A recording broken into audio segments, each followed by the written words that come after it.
Hello everyone, this is Akash Shirmule. Once again आपका मेरे YouTube channel learn next nursing में स्वागत है।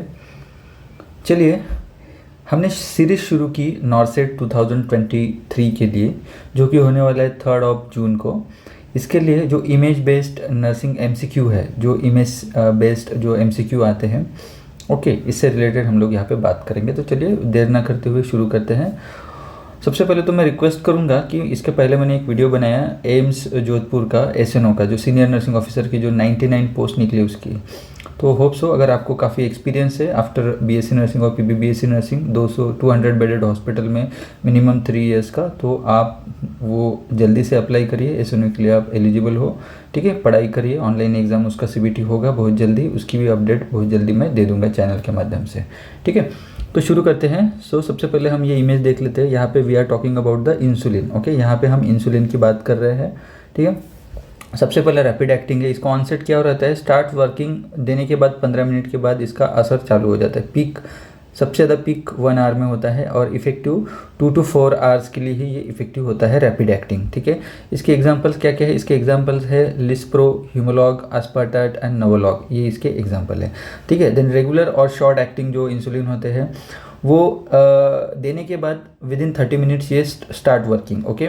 और इसका पीक होता है 2 to 3 आवर्स का। इफेक्टिव कितने आवर्स के लिए, 3 to 6 आवर्स के लिए इफेक्टिव होता है। इसके examples Humulin R and Novolin R. Okay, so these are the example for the regular or short acting insulin. Okay, then intermediate जो acting है वो है start working in 2 to 4 hours, means अभी देने के बाद 2 से 4 घंटे में इसका ऑनसेट शुरू हो जाता है। पीक 4 से 12 घंटे के लिए होता है, यानी उस टाइम पे बहुत ज़्यादा मात्रा में इसका इफेक्ट रहेगा और इसका ड्यूरेशन रहेगा लगभग 12 से 18 घंटे के लिए इफेक्टिव रहता है ये, ओके। इसके लिए example NPH, Humulin N, NPH, Novolin N, these are the example, okay। then long acting है, okay। long acting means for the 24 hours के लिए, ठीक है। तो जैसे देते हैं starts working after several hours, okay. That means आप समझ लो कम से कम 8 घंटे के बाद ही ये काम करना चालू होता है। Effective for the 24 hours, okay. इसके एग्जाम्पल्स क्या है, डेटिमीर, ओके। डेटिमीर है, लेविमीर है, ग्लैर्गिन है, बैसाग्लर है and then glargine, then Lantus, okay. Basically detemir and Lantus ये हमारे डे टू डे लाइफ में हम लोग यूज़ करते हैं हॉस्पिटल में। So you just keep remember this 2 things, okay. Then ultra long acting जो है, तो अल्ट्रा लॉन्ग एक्टिंग यानी ये लगभग 42 आवर्स के लिए ये इफेक्टिव होते हैं।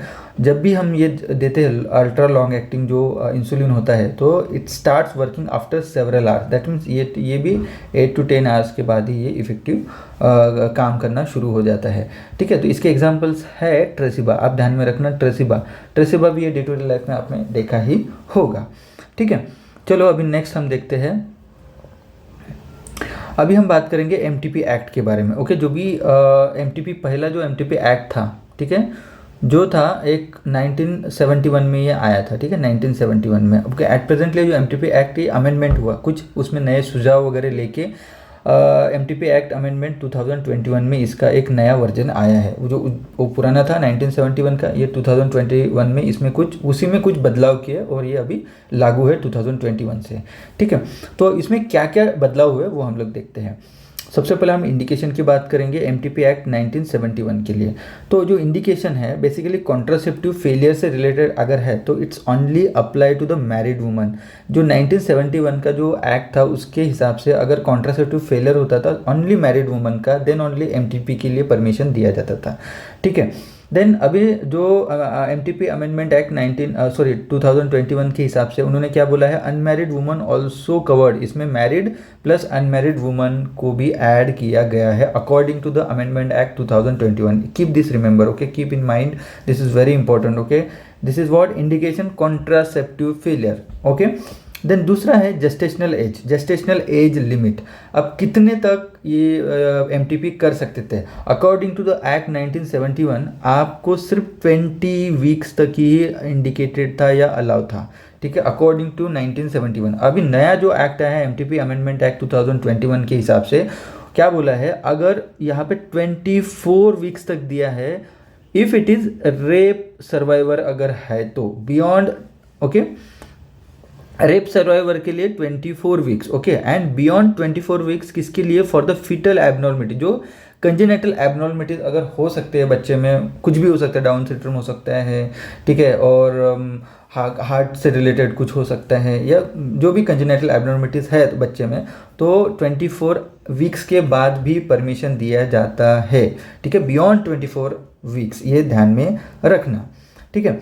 Then medical practitioner opinion required before the termination of pregnancy. Okay, अब देखो पहले क्या था 1971 के हिसाब से, एक जो रेगुलर मेडिकल प्रैक्टिशनर RMP जो टिल 12 हफ्ते तक वो ओपिनियन देता था और हो सकता था, अगर 2 का ओपिनियन लिया तो टिल 20 वीक तक था, ठीक है। But according to amendment act 2021, 1 RMP till 20 week, 20 हफ्ते तक अगर MTP करना है तो एक RMP का ही ओपिनियन ये है। अगर 2 RMP का ओपिनियन चाहिए तो 20 से 24 हफ्ते तक वो कर सकता है, और medical board approve after 24 weeks also, ठीक है। देन लास्ट में है breach of the woman confidentiality. अगर वुमन की कॉन्फिडेंशियलिटी हमने यहाँ पे ब्रेक की तो फाइन था 1000 रुपीज़, ये 1971 के एक्ट में। बट MTP अमेंडमेंट एक्ट 2021 के हिसाब से इसमें फ़ाइन भी है और 1 साल की जेल भी उन्होंने ऐड की है, फ़ाइन और 1 साल की जेल। ओके, तो ध्यान में रखना।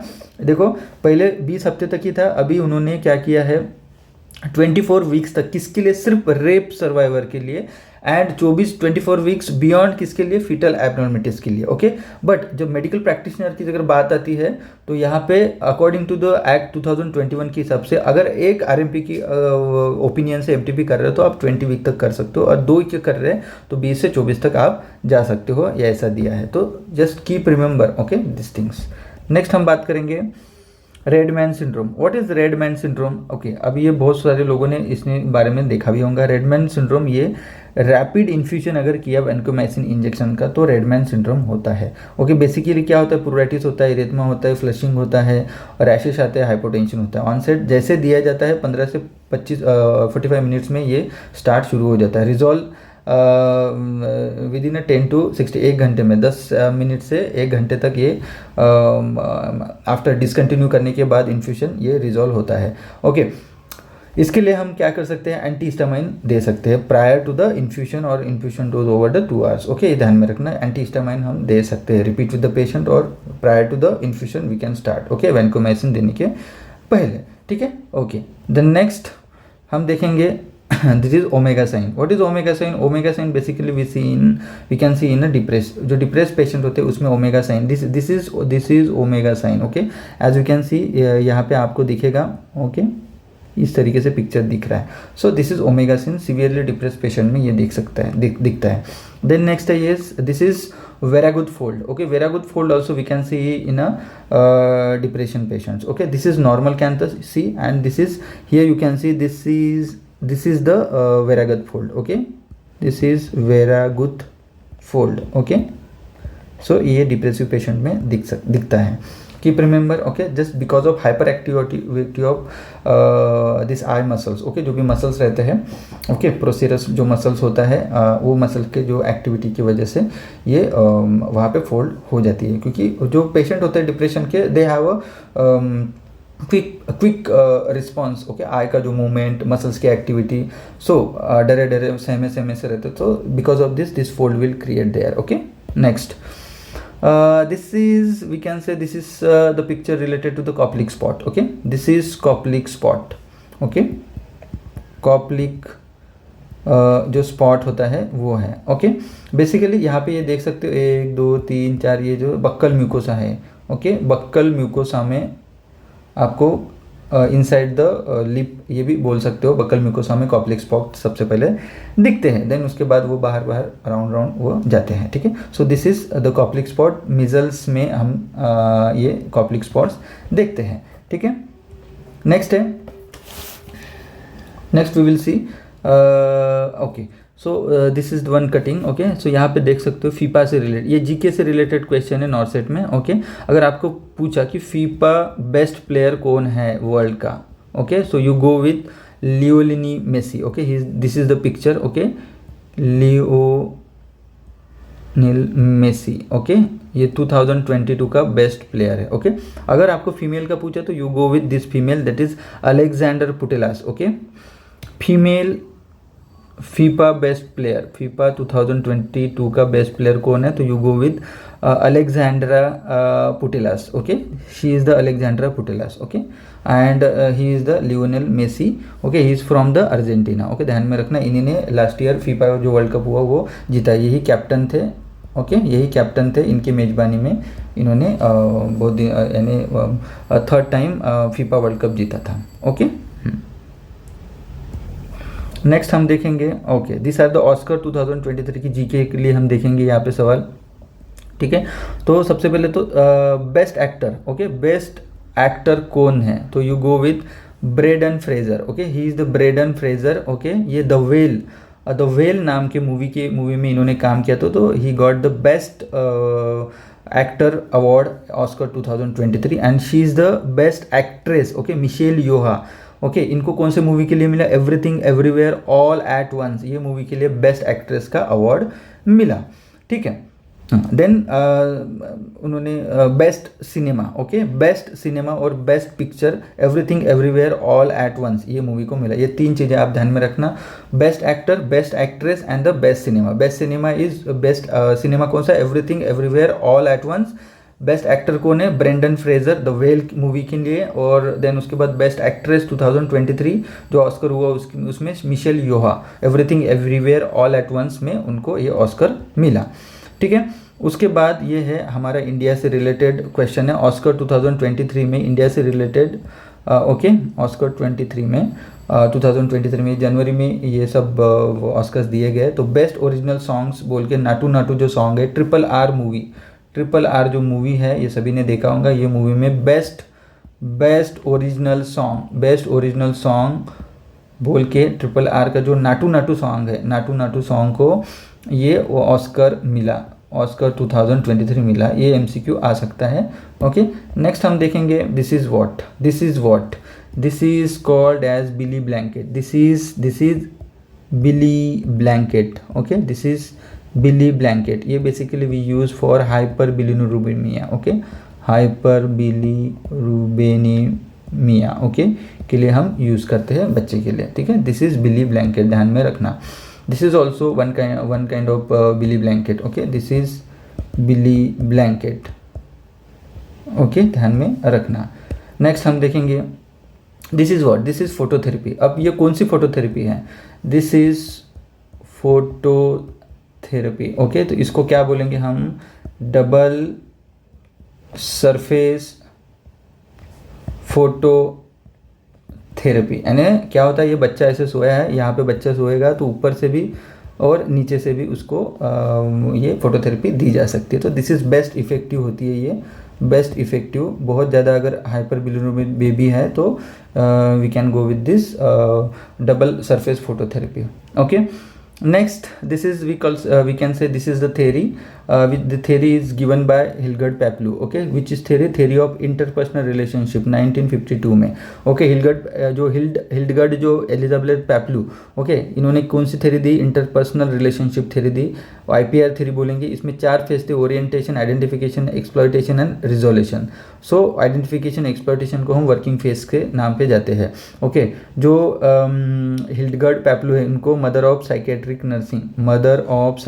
नर्सिंग के नाम से भी जाना जाता है. साइकेट्रिक नर्सिंग की मदर के नाम से भी हिल्डगर्ड पैपलू को जाना जाता है. ठीक है, नेक्स्ट थ्योरी थी फ्लोरेंस नाइटिंगेल की ये थ्योरी है. Okay, lady with the lamp. Okay, Florence Nightingale, इनका जन्म हुआ था 12 मई 1820 से, उनकी डेथ हुई थी 13 अगस्त 1910. ओके, 12th में हम लोग ऑब्जर्व करते हैं international nurses week, coming soon 12 में आ रहा है जल्दी से. So we celebrate as a international nurses day. इनकी जो बर्थ एनिवर्सरी इनको क्या बोला जाता है, the lady with the lamp भी बोला जाता है. इन्होंने कौन सी थ्योरी दी थी, एनवायरमेंटल थ्योरी दी थी. एनवायरमेंटल थ्योरी से related pure air, pure water, efficient drainage, okay, cleanliness, light. Okay, this things are very important for the patient recovery, ऐसा इनका मानना था. तो she have a given environmental sanitation theory. Okay, this is called as environmental sanitation theory. Okay, sanitation theory उन्होंने दी थी. Okay, next हम देखेंगे next theory, this is self care deficit. Okay, self care deficit theory which is given by Dorothy Oram. Okay, so Dorothy Oram ने self care deficit theory उन्होंने दी थी. Okay, Holi compensatory, supportive, educative, partially compensatory, इसके ये fundamental चीज़ें थी. Okay, Next we will see this is the X-ray. Here you can see this is boot. Okay, so boot shape heart किस में दिखता है? So you go with tetralogy of Fallot. Okay, Fallot में दिखता है, TOF में boot shape heart दिखेगा. Okay, this is related to the pediatric. This is the symbol. Okay, so on 12th May we are celebrating in what we say International Nurses Day. तो this year जो International Nurses Day की जो theme है वो theme क्या है? This is theme our nurses our future. Our nurses our future which is the theme which is given by International Council of Nurses. Okay, for 12th May 2023 के लिए दी है. ठीक है, तो कीप रिमेंबर दिस. ये हो सकता है कि ये साल की क्या ये है, क्या बोलते हैं, थीम क्या है नर्स इंटरनेशनल नर्सेस डे की जो 12th May का जो है वो, तो आपको पता रहना चाहिए. Our nurses our future, this is the theme for this year. Okay, next as you can see these are the few pictures. Okay, this is related to the we say related to the hypospadiasis and epispadiasis. Okay, so this is normal urethral opening. इस तरीके से ये normal urethral opening रहती है. You see this is hypospadiasis. Okay, hypospadiasis. Okay, so basically जो urethral opening वो properly नहीं होती इसमें, ये कहाँ पे होती है? जो under side of penis. Okay, ये अंडर साइड ऑफ पेनिस यहाँ पे ओपनिंग होती है इसकी. ओके, बेसिकली ये नॉर्मल है. ग्लांस पेनिस के ऊपर टिप ऑफ द पेनिस में इसकी ओपनिंग होनी चाहिए, बट हाइपोस्पेडियासिस में ये देखो यहाँ पे इसकी ओपनिंग रहती है ड्यू टू ये इम्प्रॉपर यूरेथ्रा प्रॉपरली डेवलप नहीं होता. This is birth defect. Okay, this is epispadias. यहाँ पे देख सकते हो यूरेथ्रा इस तरीके से जाके ये कहाँ पे ओपन होगा? On the top of the penis पे इसका ओपनिंग रहेगा. This is also because of this is also congenital birth defect. Okay, so keep remember this. Hypospadias नीचे होता है, एपिस्पेडियासिस ऊपर पे यूरेथ्रा का ओपनिंग होता है. कभी MCQ आया तो आपको पता रहना चाहिए. This is we called as a Williams tumor. Okay, देखो किडनी दिख रहा है आपको, यहाँ पे किडनी के अंदर ये नेफ्रोब्लास्टोमा फॉर्म करता है. व्हाट वी से? Nephroblastoma. This is called nephroblastoma. This is Williams tumor. Okay, Williams tumor. ठीक है, ध्यान में रखना. ठीक है, ओके. सो धीरे धीरे ये प्रोग्रेस होता है. नेक्स्ट हम देखेंगे this is ReSoMal. What is ReSoMal? ReSoMal is some kind of oral rehydration therapy. ORS का ही ये पार्ट होता है. ठीक है, बेसिकली ये ORS हम किसको देते हैं? जो ये बेसिकली हम ORS देते हैं डिहाइड्रेट पेशेंट, डिहाइड्रेशन के जो पेशेंट होते हैं उनको हम देते हैं, सीवियरली डिहाइड्रेशन पेशेंट को. बट ये रेजोमल हम किसको देते हैं? देखो ORS तो हम नॉर्मल इसको देते हैं, पर रेजोमल हम देते हैं patient with severe acute mall nutrition. Okay, जो माल न्यूट्रिशन के जो पेशेंट होते हैं उन लोगों को, and they are severely with dehydration, तो for them we give a ReSoMal. Okay, ध्यान में रखना, रेजोमल नाम की ये ORS है. ठीक है, then you can see this is the fetal alcohol syndrome picture. जो fetal alcohol syndrome when the जो बेबी इसमें रहता है, यूट्रस में रहता है या वूम में रहता है, उस टाइम पे अब मदर ने अल्कोहल कंज्यूम किया, so that time alcohol fetal syndrome हो सकता है. सो उसमें क्या क्या फीचर्स दिखेंगे? देखो यहाँ पे जो लो नजल ब्रिज जो रहे वो दिखेगा, ईयर्स छोटे रहेंगे. उसके बाद माइक्रोगैंथी आपको दिखेगा यहाँ पे. ठीक है, चीन छोटा ये रहेगी. इंस्टिंक्ट फिलेंट्रस रहेगा. देन उसकी शॉर्ट पाल्पेब्रल फिशर्स आपको यहाँ पे दिखेंगे ये वाले. देन इफिकैंथस जो फोल्ड रहेगा वो अच्छे से आपको दिख जाएगा. ओके, देन उसके बाद जो लिप रहेगा वो आपके छोटे यानी थिन रहेंगे, वो ऐसे भर भरे आपको दिखेंगे नहीं. ठीक है, this is fetal alcohol syndrome. Next you can see this is the picture related to correct latch. Okay, correct infant latch position, यानी करेक्ट बच्चे ने जो ब्रेस्ट फीडिंग के टाइम पे अच्छे से ग्रास्प किया है कि नहीं, वो you have to see this correct latch position. Mouth covers areola. देखो ये बच्चे का माउथ एरियोला को अच्छे से कवर किया है. लिप्स आर फ्लैंक्ड आउट, यानी लिप्स ऐसे बाहर आने को होना एंड अच्छे से उसने ग्रास्प किया करने को होना. सो this is correct infant latch position. ये ध्यान में रखना, ऐसी पोजीशन दी तो आपको फाइंड आउट करना है कि this is correct position. Okay, देखो ये दिस इज एरियोला यहाँ पे दिख रहा है, तो परफेक्टली पूरा का पूरा एरियोला बच्चे के मुंह में है. This is areola. Okay, and उसके जो लोअर लिप है वो फ्लैंक्ड आउट, थोड़ा बाहर आया होना चाहिए. ठीक है, ओके. नेक्स्ट उसके बाद this are the position. Breast feeding की जो पोजीशन है वो बहुत इंपॉर्टेंट चीज़ें हैं। तो इसमें आप देखो आपको क्या क्या दिख रहा है। देखो this is laid back nursing position, okay, laid back nursing position, you can keep your baby on your flank, okay, and you used from the first breastfeeding, great for anyone, okay. तीसरा है cradle hold. Cradle hold comfortable है, once baby latch लेने के बाद ये comfortable, this is cradle hold. देखो mummy ने कैसे इसको पकड़ा है, this is cross cradle hold, this is cross cradle hold, देख सकते हो आप। देन उसके बाद फुटबॉल होल्ड, एंड बेसिकली जो ट्विंस बेबी रहते हैं उनके लिए एंड सी सेक्शन रिकवरी के लिए ये पोजीशन बहुत इंपॉर्टेंट है, फुटबॉल होल्ड बोलेंगे इसको। ट्विंस बेबी के लिए दिस इज बेबी, क्योंकि दो बेबी है, दो बेबी को फीड कर रही है, okay. Flat and inverted nipple के लिए भी ये पोजीशन अच्छी है। देन उसके बाद साइड लाइन जो पोजीशन है ये बेसिकली सी सेक्शन रिकवरी के लिए एंड नाइट टाइम फीडिंग के लिए ये पोजीशन बहुत अच्छी है, ठीक है, okay. Next we will see this is we called as a Logan lip, okay. This is called as a Logan lip retractor, okay, Logan lip retractor we use for cleft lip और palette के जो बच्चे होते हैं उनके लिए हम ये लोगान जो लिप रिट्रैक्टर है वो यूज़ करते हैं। इसमें क्या होता है, जो कर्व, ये दो, दिस इज कर्व बो रहता है, ओके, मेटल शेप के रहते हैं, वो मेटल शेप का कर्व बो रहता है। उसमें देखो यहाँ पे स्पाइक्स भी दिख रहे हैं आपको, ओके। तो it will maintain the post operative position. Means क्या होता है, एक्सेसिव स्ट्रेन जो रहते हैं ना चिलोप्लास्टी होने के बाद, चिलोप्लास्टी होने के बाद एक्सेसिव स्ट्रेन को वो अवॉइड करता है, ओके। जो टाँके टूटने के जो खतरा रहता है that can be avoided with the Logan lip retractor, okay. So यहाँ पे देख सकते हो इस तरीके से हम अप्लाई करेंगे। देखो क्लिप पैलेट के जो बच्चे दिख रहे हैं, तो इस तरीके से हम ये करेंगे तो वहाँ पे पोजीशन मेंटेन करने के लिए। सो लास्ट में हम देखेंगे यहाँ पे neural tube defect, okay. This is NTD। What is NTD neural tube defect, okay, NTD। तो बेसिकली न्यूरल ट्यूब डिफेक्ट के 3 टाइप्स होते हैं, स्पाइना बाइफिडा ऑकुल्टा, मेनिंजियोसिल एंड माइलोमेनिंजियोसिल, ओके। अब देखो यहाँ पे क्या होता है, स्पाइना बाइफिडा जो ऑकुल्टा होता है उसमें नथिंग बट यहाँ पे थोड़ा बहुत डिप्रेशन दिखेगा, देन हेयरी पैच दिखेगा, यहाँ पे हेयर जैसे ज़्यादा ग्रो हुए हैं। बेसिकली जो L5S1 में ही आपको देखने को मिलेगा neural tube defect, okay. Neural tube defect basically 2 प्रकार के होते हैं बेसिकली, एक होता है स्पाइन से रिलेटेड, एक होता है एनेंसेफेलिस से रिलेटेड, ओके। स्पाइना बाइफिडा बोलेंगे इसको, दिस इज स्पाइना बाइफिडा से रिलेटेड। उसमें स्पाइना बाइफिडा ऑकुल्टा, मेनिंजियोसिल एंड माइलोमेनिंजियोसिल, ये 3 स्पाइन से रिलेटेड, और एनेंसेफेलिस जो ब्रेन से रिलेटेड होता है, ठीक है। तो बेसिकली हम NTD की बात करेंगे। NTD देखो ये जो स्पाइनल से रिलेटेड स्पाइना बाइफिडा है वो बेसिकली L5S1 में ही अकर होता है। तो जो स्पाइना बाइफिडा ऑकुल्टा है उसमें हेयरी पैचेस आपको दिखेंगे, ठीक है, और वहाँ पे थोड़ा सा डिप्रेशन रह सकता है। तो यहाँ पे मैं आपको बता देता हूँ, यहाँ पे क्या लिखा है, देखो स्पाइना बाइफिडा माइल्ड, सबसे माइल्ड फॉर्म का स्पाइना बाइफिडा होता है, ठीक है। यहाँ पे स्पाइना बाइफिडा माइल्ड फॉर्म का, यहाँ पे defect that is not visible नहीं लिखता है defect, okay. Most frequently lumbosacral area that is L5S1 में आपको दिखेगा। डिम्पल रहेगा, उसको ही हम बोलेंगे पोर्ट वाइन स्टेन बोलेंगे, डिम्पल को ही हम पोर्ट वाइन स्टेन बोलेंगे।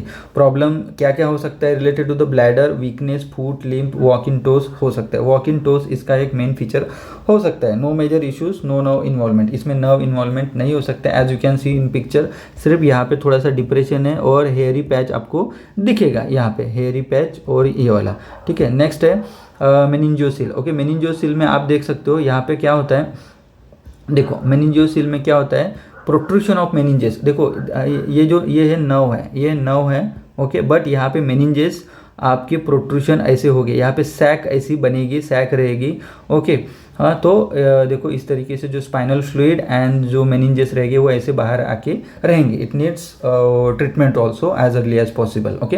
देन जो मेनिंजियोमायोसिल जो रहता है, ओके, जो मेनिंजियोमायोसिल जो रहता है इसमें क्या होता है, यहाँ पे सब कुछ रहता है। यहाँ पे प्रोट्रूशन ऑफ स्पाइनल कॉर्ड, उसमें नर्व्स, ये देखो नर्व्स भी इन्वॉल्व हो चुके हैं, तो यहाँ पे ज़्यादा प्रॉब्लम होता है, ठीक है। तो यहाँ पे हम थोड़ा सा पढ़ लेते हैं। देखो मेनिंजियोसिल में क्या होता है, यहाँ पे मेनिंजेस बाहर आ जाते हैं, क्या आते हैं, मेनिंजेस, स्पाइनल फ्लूइड बट जो नर्व रहते हैं वो इन्वॉल्व नहीं होते हैं, no neurological deficit, okay, nerve not affected, weakness रहेगा एक्सट्रीमिटीज में, स्पिंक्चर इश्यूज रह सकता है, ओके, जो बॉल एंड ब्लैडर जो रहते इश्यूज वो हो सकते हैं। मेनिंजियोमायोसिस में this is long term effect we can see in the hospital, okay, patient को हॉस्पिटल में एडमिट करना पड़ेगा।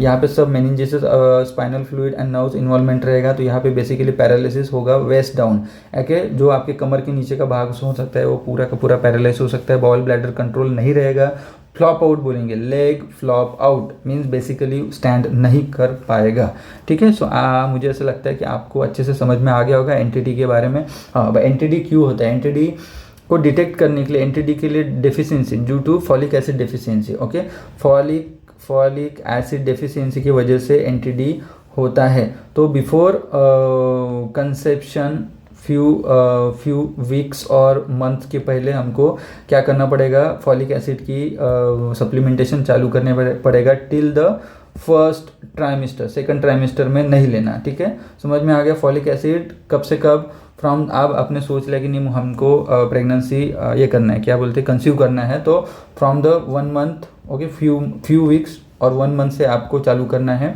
Okay, then you have to conceive, देन पहले 3 मंथ तक, okay, you can take folic acid, okay, this is regarding the folic acid deficiencies, okay.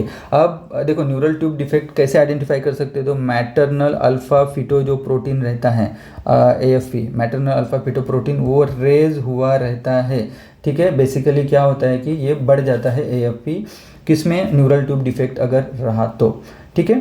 AFP भी कर सकते हैं, मैटरनल एंड फीटस क्या अम्नियोटिक अल्फा फिटोप्रोटीन भी कर सकते हैं, ठीक है। So this is about the NTD, okay, and all the IBQs आपने सभी ने अच्छे से देख लिया है, तो होप सो आपको अच्छे से समझ में आया होगा। अगर आपको ये वीडियो पसंद आता है तो you just like it, share it and subscribe my channel, okay. मिलते हैं बहुत जल्दी ऐसे वीडियो के साथ, तब तक के लिए जय हिंद।